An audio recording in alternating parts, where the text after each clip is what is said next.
আমি ছোট বড় সবার কাছে মাপ চাই। এই মালাই, এই যে মালাই।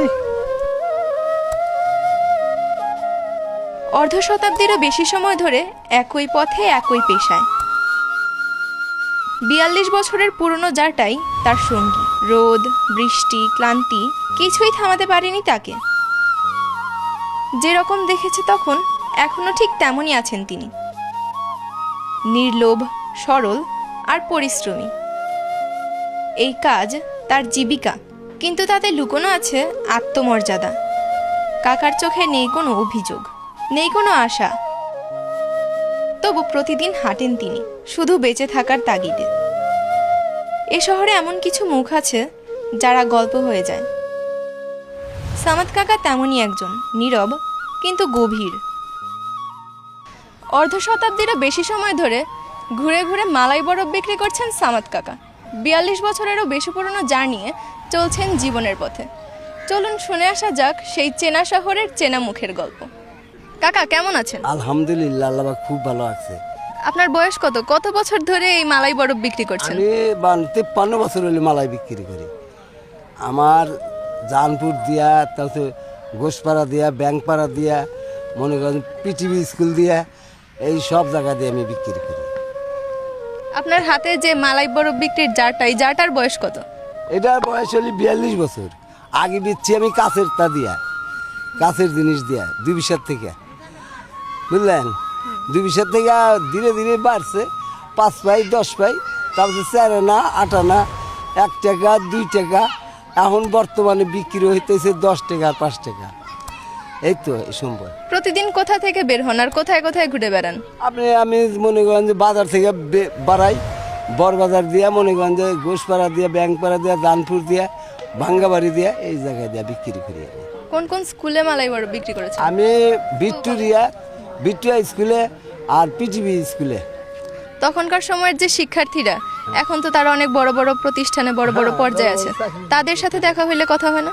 হয়, সেনাবাহিনী কিছু আছে, তাদের হাতে দেখা হলে তারাও আমার সাথে কথা কয়। আমার সাথে মনে করেন যে যারা বিভিন্ন দেশের জায়গায় জায়গায় চলে গেছে, তারা আইসে সিরাজগঞ্জ আসলি পারে আমার সাথে দেখা হলে অবশ্যই কথা হবে। তখনকার সময় কাকা বরফ কেমন চলছে আর এখন কেমন চলে? আগে বরফ ভালোই চলছে, এখন মনে করেন যে প্রত্যেকটা গ্রামের ভিতরে দোহানের বরফ সব আমার কাছেও খায় অল্প। আগের মতন আর বিক্রি নাই এখন। আগে কতটা বিক্রি হতো আর এখন কতটা বিক্রি হয়? এখন বরফ বিক্রি হয় মনে করেন যে ১৫০-২০০ এরকম বিক্রি। আগে আদার বরফ পর্যন্ত বিক্রি করছি। আদার বরফ বিক্রি করলে পারে ২০০-২৫০ টাকা কামাই হয়েছে।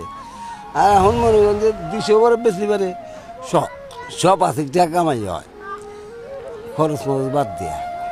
এখন তো আর সেই শক্তি নাই। এখন ১ ফর্মা করে বরফ বানাই, ৭০ রান করে বরফ বানাই, ২০০-৩০০ এরকম কামাইতে হয়। আপনি কত বছর বয়স থেকে এ পেশায় এসেছেন? আমি এই পেশায় এসেছি মনে করেন যে ১৮ বছর পরের থেকে। ১৮ বছর যাওয়ার পরের থেকে এই ব্যবসায় আমি নামছি। আমার বয়স এখন ৫২, ৫৩, এই ৭০, ৭২ বছর চলছে।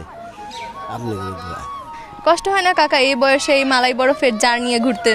হ্যাঁ, কষ্ট তো হয়। এখন আর মনে করেন যে এখন শেষ বয়সে এসে গেছি, এখন তো আর পারি না, শরীরে কুলা না। আমরা আপনার পরিবার সম্পর্কে একটু জানতে চাই। পরিবারে এখন বর্তমানে আছে আমরা ৬ জন মানুষ। ছেলে পাঠিয়েছিলাম আমরা আশা নিয়ে বিদেশে, তার চরম ঘাটতি, অসুখে পইরা ছেলে অবস্থা খুব খারাপ। আমি খুব শর্টে আছি, আল্লাহ দিলে তোমাকে দিয়ে খুব শর্টে আছি। আল্লাহ বাকি মুক্তি না চা কিছু দিলে কে আমাকে হেল্প করে। এই তো আমার ঠিকানা এল কলোনি, সামনে দোকান আছে মোহাম্মদের দোকান, ওখানে হোজ করলে আমাকে পাওয়া যাবে। আপনার পরিবারের একমাত্র উপার্জনক্ষম ব্যক্তি কি আপনি? আমি আছি, আমার ছেলে আছে, এই তো এই দুজনে। তো ছেলে তো অসুখী, বিদেশে পাঠিয়েছিলাম আমরা আশা করিয়া, তার তো মনে করেন আশা তো নিরাশা, ঘাটতি খালি ঘাটতি। লাভের উড়ে টেহা নিয়ে মানুষে কত ডাটার বাড়ি নাতি মুড়ি খাইলাম। এই তো এই বলতে আমার কাহিনী। কখনো কি মনে হয়েছে যে এই কাজটা ছেড়ে দেবেন? এখন আল্লাহ যে কয়দিন বাঁচা রাখছে আর দানের কুলায়, তাহলে মনে করেন যে বছর হানেক থেকে হারি, আর তারপরে তো শরীর পারবো না, আর থাকবো না। আপনি যখন মালাই বরফ নিয়ে বের হন মানুষ কেমন ব্যবহার করে আপনার সাথে? আমার সাথে সবাই আল্লাহ দিলে আপনি করে দোয়া সবাই ভালো ব্যবহার করে, আমার সাথে কেউ খারাপ ব্যবহার করে না। আমি খারাপ ব্যবহার করলে সে আমার সাথে খারাপ ব্যবহার করব। আমি সবাই ছোট বড় সবাই আমাকে খুব ভালোবাসে। এই যে দীর্ঘ জীবনের মালাই বরফ বিক্রি করেছেন আপনি, সেই ক্রেতাদের উদ্দেশ্যে আপনি কি বলবেন? শেষ বয়স শেষ আপনার কি কিছু বলার আছে? আমার যদি লালাকে হেল্প করতো এই তো, তাছাড়া আর কিছু বলার কিছু নাই। আল্লাহ দিলে সবার কাছে আমি ছোট বড় সবার কাছে মাপ চাই। শেষ বয়সে আমার হাতে কি হাতে দেওয়া হইতে নাও পারে, আজকে আসি কাল নাই। আল্লাহর আছে, আল্লাহ রসুলের দোয়া সবার কাছে আমি ছোট বড় সবার কাছে আমি মাপ চাইছি। সব কিছুই টিকে থাকার লড়াই। কারো কাছে তা চাকরি, কারো কাছে আবার পুরনো জার আর হাঁটার শক্তি। সামাদ কাকার মতো মানুষেরা মনে করিয়ে দেন আমাদের যে বেঁচে থাকাটা কখনোই সহজ নয়, তবুও তারা হাঁটেন নীরবে প্রতিদিন।